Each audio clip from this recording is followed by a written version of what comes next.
What if your next budget GPU won't feel like a budget GPU at all? Let's talk.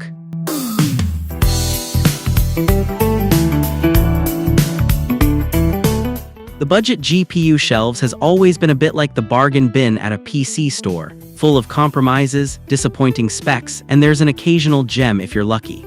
But NVIDIA GeForce RTX 5050 might just be the first time that budget GPU shelves gets a spotlight.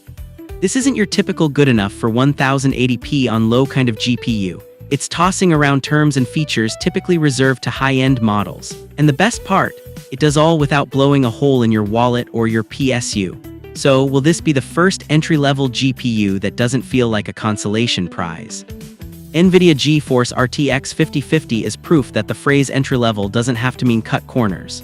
This little Blackwell GB207 beast comes packed with 2560 CUDA cores, 80 TMU, 32 ROPs, and a tidy 8GB of GDDR6 VRAM on a 128-bit bus. It boosts up to 2520 MHz, sips just 130 watts of power, and still has the audacity to deliver solid 1440p performance. And just when you think it's playing it safe, it throws DLSS 4, 80 tensor cores, and 20 RT cores into the mix. And for under $250, that's not a deal, that's borderline a steal. The GTX 1060 and RX 580 had a good run, and they still have a lot of fans. But today, they're starting to sound more retro than relevant. The RTX 5050 is a worthy replacement because it offers a generational leap at proper pricing. Remember when the GTX 1060 flexed its 1280 CUDA cores like that was something? Or when the RX 580 pulled solid 1080p performance for less than $100? Right now, the RTX 5050 pulls off double their compute muscles at a cool 130 watts TGP. Its efficiency meets performance. If you're still clinging to your old faithful, the RTX 5050 may convince you that it's time to let go. For a couple of years, ray tracing separates budget and high-end GPUs.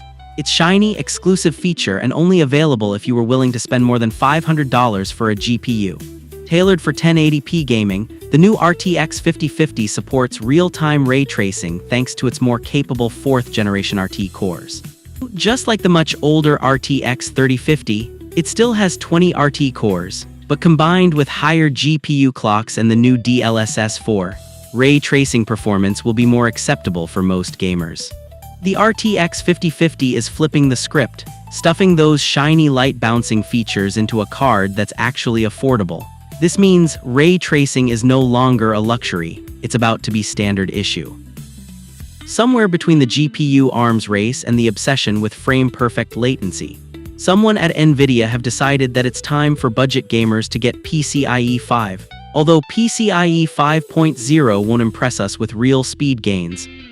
Even top-tier RTX 5090 doesn't show meaningful performance differences between PCIe 3, 4, and 5 in most titles. But that's not the point. The point is future-proofing. Those extra lanes might matter someday. While today's games might not benefit from it yet, tomorrow's engines or whatever tricks NVIDIA cooks up next just might. And thanks to the RTX 5050, budget rigs won't be left behind with the obsolete PCIe 3.0. AMD have dominated the budget GPU scene like it had a reserved parking spot. Cards like the RX 6600 were the go-to options for gamers who wanted solid frame rates without selling a kidney.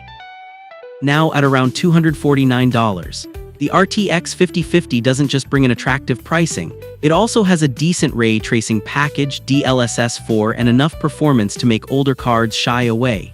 This isn't just a spec bump, it is NVIDIA taking aim at a territory AMD once dominated.